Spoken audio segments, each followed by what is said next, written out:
Chers éleveurs, bonsoir, bonsoir. Il y a beaucoup de mes abonnés qui m'ont demandé souvent de m'exprimer en français pour les personnes de l'extérieur. Ceux qui ne comprennent pas mon voilà et ceux qui ne sont pas du Mali et qui sont intéressés par ma vidéo, par mes vidéos.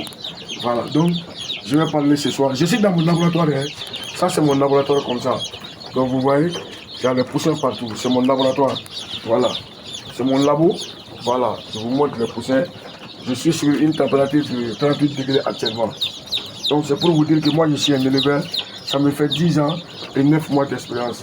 J'ai installé pas mal de jeunes de ce pays au Mali, à Bamako ici, qui sont en train de rafler de l'argent par leur propre siège aujourd'hui. Je vais vous parler ce soir sur la maladie respiratoire.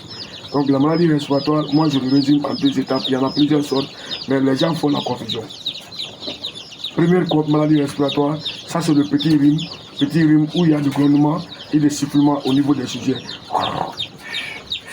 Donc quand vous voyez ces trucs, ces sortes de bruit dans vos poulailles, dites-vous que vos sujets sont atteints d'une maladie respiratoire appelée petit rhume qui a des traitements. Le traitement, ça c'est les antibiotiques. Les antibiotiques purs. Les antibiotiques purs, il peut y avoir Areveto, TTS, Doxine et Dox Plus. Mais quand vous le mélangez avec un produit appelé MET, la MET, vous mélangez avec MET et vous donnez à vos sujets 4 à 5 jours, directement, votre petit mourani, le petit rhume est éradiqué. Donc, évitez l'excès d'humidité dans le poulailler et l'excès de vent dans le poulailler. C'est ce qui provoque cette maladie respiratoire qu'on appelle petit rhume, qui se caractérise par des gonflements ou des soufflements des sujets. Donc, attachez les pages comme ça se doit et permettre à l'air un peu d'air pur de rentrer dans le poulailler. Ne fermez pas hermétiquement. Donc, cela peut vous séparer de la maladie respiratoire appelée petit rhume. L'autre maladie respiratoire là, c'est ce qui est grave, qui cause beaucoup de dégâts au niveau des éleveurs actuellement au Mali. Ça, c'est l'infection, c'est la bronchite infectieuse. La bronchite infectieuse. Donc quand le sujet est éteint, il ne peut ni boire ni manger, il ne fait qu'ouvrir ses becs pour chercher à respirer, il ne parvient pas à le faire. Ça lui conduit à la mort 24 heures. Ça lui conduit à la mort directement. Donc ça n'a de remède que le vaccin, la prévention. Faites le vaccin au programme que vous en aviez. Et de très bonnes prophylaxies de traitement des sujets. Ne vous amusez pas avec, c'est des investissements. Une fois que le poulet meurt, le sujet meurt, l'argent est parti dans l'eau. Donc, Sachet Ciné vous invite tous vraiment à pratiquer le système de vaccin au niveau des sujets.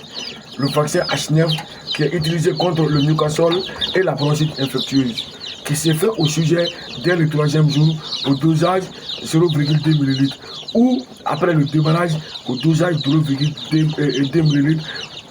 Pour les gens qui n'ont pas d'expérience, peuvent se faire servir par un technicien vétérinaire. 3e jour 0,2 ml dosage ou après le déballage 0,2 ml. Et faites le rappel 2 mois après au dosage 0,5 ml. C'est ce qui peut vous épargner de la bronchite infectieuse. Je vous dis que je suis dans mon laboratoire, comme vous-même vous voyez. Ça c'est mon laboratoire comme ça, où les sujets sont là, tous les sujets.